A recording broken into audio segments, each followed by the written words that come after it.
at 11:30 a.m. On March 10, a construction crew was hard at work installing prefabricated stairs on a residential site. One of the workers, needing to reach the second floor of the house, began climbing up the incomplete stairway framing. Suddenly, the framing gave way and the worker slipped, falling approximately 10 feet onto the concrete floor of the basement area below. Tragically, the worker sustained a fatal skull fracture from the fall. OSHA's investigation into this incident uncovered serious gaps in the employer's adherence to stairway and ladder safety standards, which could have prevented the tragic outcome. According to 1926.501(b)(13), employers must provide fall protection for workers exposed to heights of 6 feet or more. However, in this case, no fall protection was in place despite the open stairway, leaving workers vulnerable to a fatal hazard. The absence of guardrails or harnesses left the worker unprotected in a dangerous situation. Additionally, OSHA found that the employer had not provided adequate training to ensure employees could recognize and manage fall hazards associated with stairways and ladders. Workers lacked crucial knowledge on how to navigate this type of incomplete framing safely, increasing the risk of serious accidents. Further, OSHA investigators noted that the employer had not implemented a safer access method, such as a secured ladder or temporary stairway, for reaching the second floor. This lack of proper access increased the temptation to climb unsafe structures, as workers sought ways to complete tasks quickly. This case highlights the devastating consequences of failing to implement OSHA's stairway and ladder safety requirements on construction sites.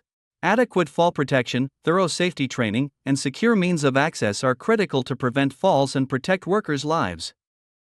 On November 5, a worker at a large hardware store chain was restocking shelves using a mobile rolling ladder. While carrying a heavy box, the employee climbed the ladder and stopped midway to reach over the side rail and place the item on an upper shelf. Leaning over the rail, the worker lost their balance, falling backward down the ladder. The impact from the fall led to fatal injuries to the employee's head and neck. OSHA's investigation revealed a crucial oversight. The employer had not documented any fall protection training for employees working with ladders. Under OSHA standards, employers are required to ensure that workers receive adequate training to identify and avoid fall hazards, especially when using mobile ladders. Training helps employees understand the dangers of reaching or leaning beyond safe boundaries and reinforces safe work practices to prevent falls. Although mobile ladders are common in retail and warehouse environments, they still pose significant risks when misused or used without proper precautions. In this case, the absence of documented training meant that the worker may not have been aware of safe ladder practices, such as maintaining 3 points of contact with the ladder and avoiding overreaching. This incident highlights the importance of OSHA's fall protection training requirements for mobile ladder use, even when fall heights seem manageable. Comprehensive training empowers workers to make safe choices and is critical to preventing such tragic accidents. Employers must also document this training to ensure that every worker is informed and prepared to operate safely in all work environments. On December 1 at 1:15 in the afternoon, a siding contractor's employee was using a 32-foot fiberglass extension ladder to install an ornamental downspout on a residential building. Positioned approximately 16 feet above ground, the worker had set up the ladder with its base more than 7 feet away from the wall. As the employee climbed and continued working, the ladder's unsafe angle caused them to lose balance, and they fell onto the concrete driveway below, sustaining a fatal skull fracture. OSHA's investigation identified multiple safety violations that contributed to the fatal incident.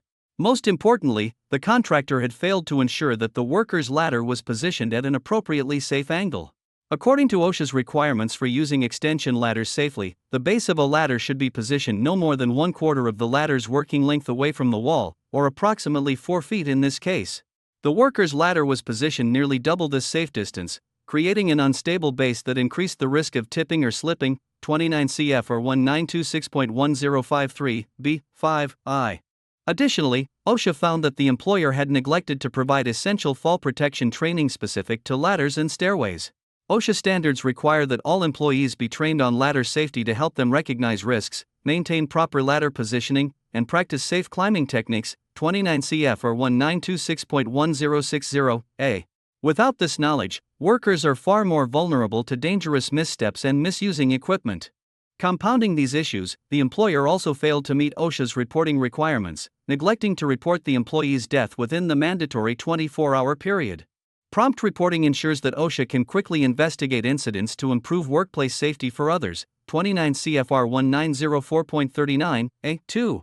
This case underscores the importance of following OSHA's ladder safety regulations, ensuring safe ladder angles, and providing comprehensive fall protection training to prevent similar tragedies. Proper equipment setup and training are crucial to protecting workers' lives while working at heights.